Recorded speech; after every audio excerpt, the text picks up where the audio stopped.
1, 2, 3, 4, 5, 6, 7, 8 screws.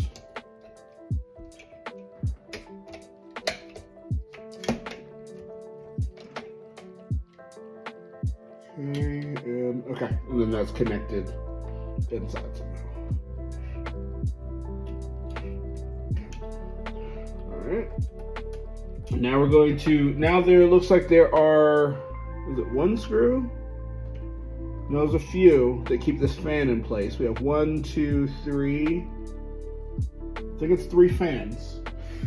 So, it looks to be a regular Phillips head screw.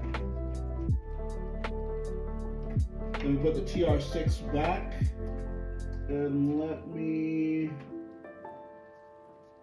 try this one. Ah, perfect.